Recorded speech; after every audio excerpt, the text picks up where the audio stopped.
Bom dia, povo abençoado do Senhor. Estamos aqui mais um dia 26 de fevereiro, acabando o mês. Daqui uns dias eu começo a incomodar aquela história de que tá indo embora o ano e aquelas conversas lá, né? Mas eu espero que você esteja bem e que bem esteja sua família. Gente, bem antes de eu me converter, eu já contei essa história, mas eu vou contar novamente. Eu tinha sede da palavra de Deus. O pai não era um católico praticante, mas ele tinha o costume de fazer as orações com a gente todos os dias antes de dormir. Ele ia no quarto e orava com a gente. Era um cara que tinha temor de Deus e essa questão da oração foi passada para nós, né? Eu lembro lá em 1994, 95, eu com uma bibliazinha daquela dos Gideões. Ver como é que é o destino depois. Eu fui ser Gideão, passei 10, 15 anos sendo Gideão, fui presidente do campo, representante aqui vários anos, andei por toda a região que distribuindo Bíblia e falando. Aí depois deixei um sucessor e deixei aquele serviço para outros lá, mas é um ministério muito legal. E eu tinha uma bibliazinha daquela dos Gideões que tem Novo Testamento, Salmos e Provérbios, aquelas pequenininhas. A minha era uma cinzinha clara. E eu queria ler a Bíblia e eu nunca me toquei o porquê que ela começava em Mateus, né? Por que aquela Bíblia não tinha Adão e Eva ali? Parece uma questão de ignorância, mas vejam como é que era a nossa formação. Eu fiz primeira comunhão e tal, e etc. Nunca me ensinaram a ler a Bíblia, né? Isso me dá muito dó, porque eu perdi muito tempo da minha vida. E é por isso que vocês entendem dos nossos videozinhos aqui. Porque aqui a gente vai, viaja por ela e eu procuro explicar cada pedacinho dela. Porque eu sinto muito dó das pessoas não terem acesso à palavra de Deus. Que é o que faz diferença na nossa vida, né? É a tal da verdade que liberta. Bom, dito isso, lá em 94, tinha uma amiga nossa, a Márcia Hickley. 94 não, isso era 93 mais ou menos. A Márcia Hickley, ela é filha de um pastor presbiteriano famoso que faleceu e tinha uma pessoa que tem muito conhecimento da palavra. E ela se dispunha a dar estudinho bíblico para nós e ela começou lá em Joãozinho, né? João 1, no princípio era o verbo e tal. Putz, aquilo foi lindo para mim. A descobrir assim como que as coisas aconteceram e tal. E isso é muito importante. E hoje nós vamos lá para João de novo. Você sabe que tem os evangelhos chamados sinóticos, né? Que são Mateus, Marcos e Lucas, porque os eventos de um são replicados no outro, de uma forma mais ou menos cronológica ali. E o de João já espelha Jesus de uma outra forma, né? E por isso que é legal assim, da gente entender isso e fazer as leituras. Nós vamos ler hoje João 2, tá? É muito bacana. Essa história é famosa, muita gente não conhece da Bíblia, mas conhece de ouvir falar dela. Então, João 2. E ao terceiro dia fizeram-se umas bodas em Caná da Galiléia, um casamento. E estava ali a mãe de Jesus, e foram também convidados Jesus e os seus discípulos para as bodas. E faltando vinho, a mãe de Jesus lhe disse: não tem vinho. Disse-lhe Jesus: mulher, que tenho eu contigo? Ainda não é chegada a minha hora. Sua mãe disse aos empregados: fazei tudo quanto ele vos disser. E estavam ali postas 6 talhas de pedra para as purificações dos judeus, e em cada uma cabiam 2 a 3 metretas.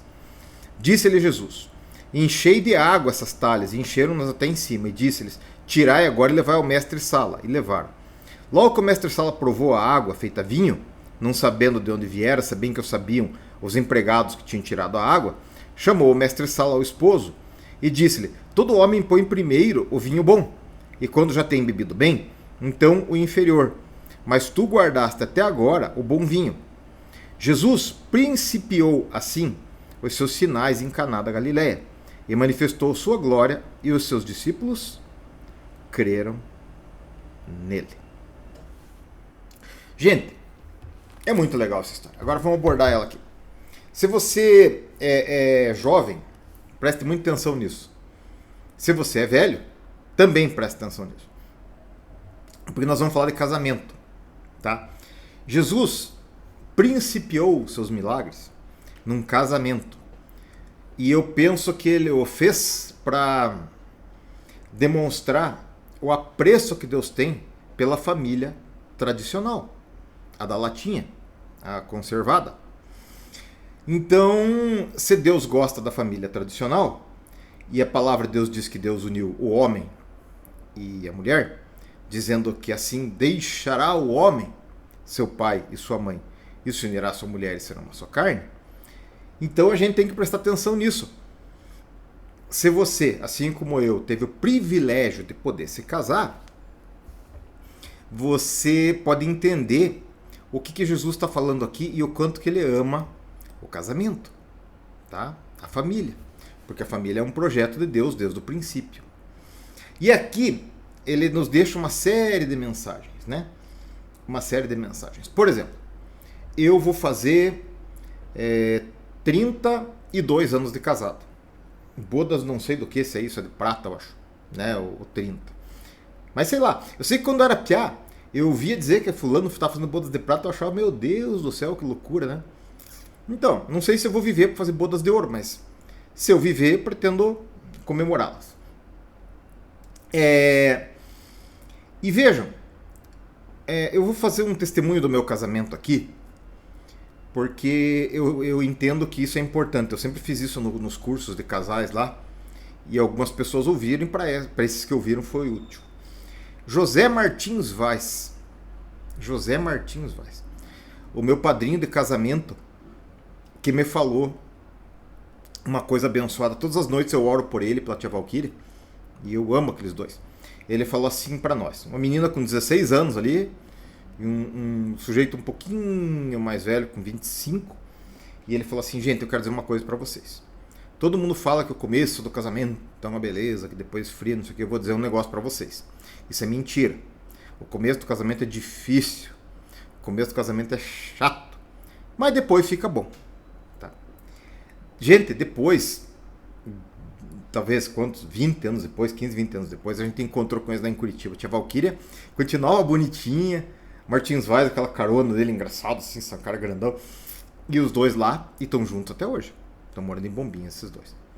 E eu continuo casado. E eu vou dizer para vocês, meu casamento hoje é muito melhor do que quando eu casei. Então, o que acontece? O casamento, como tudo na vida, como a vida financeira, como a vida cristã, como tudo o resto, ele é um processo, uma construção, no qual você busca servir cada vez o vinho melhor. Não no começo, como diz aqui. Porque o vinho do começo acaba. Aquela paixão, aquele negocinho, ele acaba.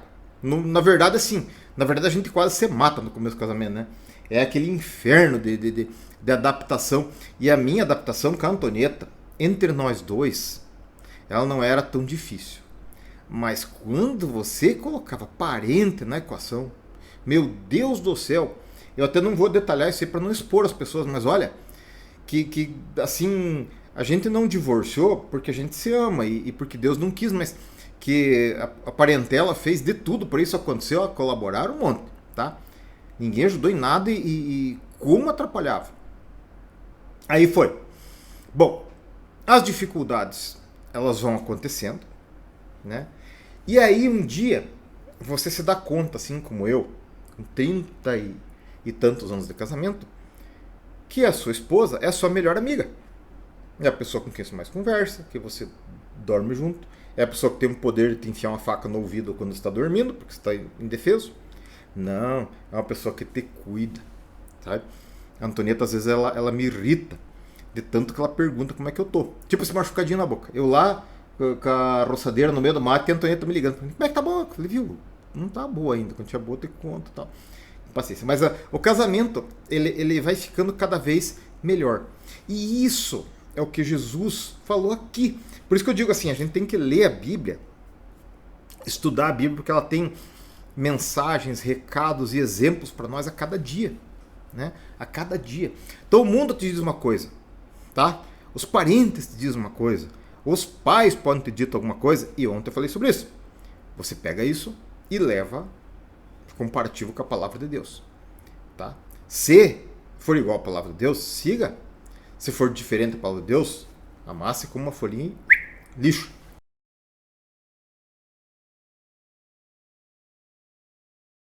quer casar e lá no fim experimentar o vinho mais gostoso. Tá? Você já casa pensando em divorciar? Não case. Né? Você já casa admitindo essa possibilidade? Ah, mas eu não conheço, não case. Não case. Agora, quando a gente casa, a gente faz um projeto para a vida. Né? E esse projeto é para a vida inteira. Foi o que Deus mandou.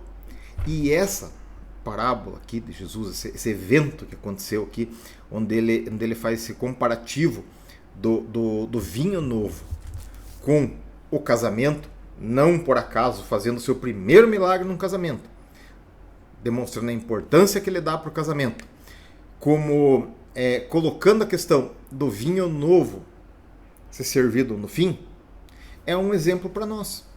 Agora, você quer que isso aconteça automaticamente? Não vai acontecer. Você vai casar, você vai se implicar com essa mulher, você vai casar, você vai se implicar com seu marido. Vai ter dia que vai dar vontade de dizer assim, por que eu fui casar com essa pessoa? Né? Mas você casou, tá? E a partir do momento que você casou, você tem que ir construindo uma relação bilateral e um círculo virtuoso, onde um não vai ofendendo o outro, porque o círculo vicioso é assim, um ofende o outro faz uma ofensa pior. Ah, fez uma coisa que eu não gosto, vou fazer uma coisa que eu não gosto também. Também. Isso no começo do casamento acontece bastante. Hoje você faz o quê? Você vem e coloca ali uma coisa, dá um presente para Antonieta que ela gosta. A Antonieta vai e faz um negócio que eu gosto. Daí eu venho e faço um negócio que ela gosta. Aí ela vem e faz um negócio que eu gosto. Aí eu venho e cuido dela aqui. Aí, por isso que eu digo para vocês, a pior coisa que uma pessoa pode fazer, se tratando de Marco Fará, é ofender a minha mulher ou desprezar a minha mulher. Você ganhou um inimigo, tá? Ou você ofender meus filhos, ou você ofender meu cachorro, minha cadela, qualquer um deles, tá? Em terceiro lugar. Mas eu tô falando da Antonieta. Você mexeu com a minha mulher, você ganhou um inimigo pro resto da tua vida. Você não vai ter paz. Você desprezou a minha mulher, você não mandou um feliz aniversário para ela, você maltratou ela. Você ganhou um inimigo, não interessa quem você seja, né? Por quê? Porque o casamento é a instituição mais forte na minha vida. É a coisa mais sólida que eu tenho. Né? Então se vejam bem. Marco, nunca aconteceu o problema? Aconteceu. Nunca pensou em divorciar? Claro que pensei. E a Antonieta também, mais do que eu até, quando ela fica muito braba, né? Só que a gente não divorciou. Você pensa e não faz, né? Porque os atos preparatórios não são puníveis, diz o Código Penal, pelo menos era, né? Até agora, o 8 de janeiro lá. Mas, então, o que acontece? Hoje, meu coração é muito pacífico com relação a isso. Hoje, meu casamento é muito sólido, né? Hoje a gente amadureceu muito mais. Daí a gente pensa assim, mas por que eu não pensava isso quando eu casei? Marcos, você está com quase 60 anos. Como é que você ia pensar com 20 e poucos com a cabeça de 60? Porque a experiência nos traz a sabedoria. Tá? Triste, gente, sabe o que é? Eu vou dar um exemplo para vocês. Triste é o sujeito que tinha um nome, que tinha o pai rico, que tinha fazendeiro, que não sei o que ia dizer, e hoje é um coitado miserável parru. Triste era aquele que dizia assim, nossa, aquela menina era linda quando tinha 10, 12 anos, não sei o que, e fazia isso, hoje é uma mulher esquisita. Triste aquele cara, nossa, era tão inteligente quando era criança, achava que ele ia um coitado miserável. Isso é triste. Agora, o que você era para trás, tá? Se você progrediu, você é uma pessoa próspera, isso sim. Tá? E no casamento, o exemplo também é esse.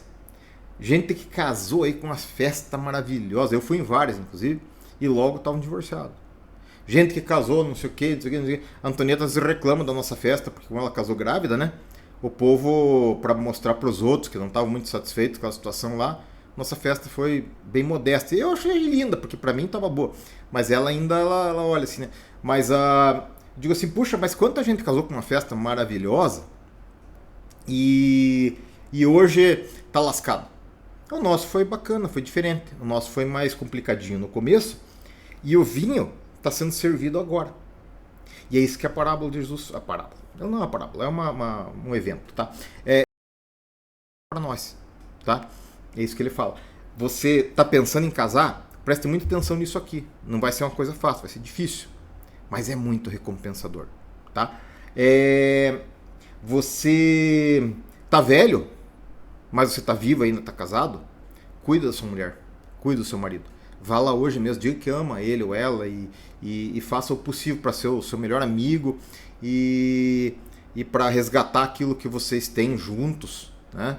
Uma história inteira, e procurar esse vinho novo do final do casamento, porque ele é muito mais gostoso, ele é muito melhor do que o do começo. É isso que Jesus está nos dizendo aqui. E nós vamos estudar sim esses versículos, vamos estudar os eventos e as parábolas aqui, para vocês ficarem curiosos e ver como que isso se aplica na vida prática de cada um de nós. Então hoje a bênção é diferente. Que o Senhor Deus te abençoe muito, a tua família, o teu trabalho, tudo, mas que o Senhor Deus abençoe muito o seu casamento. Tenha um bom dia.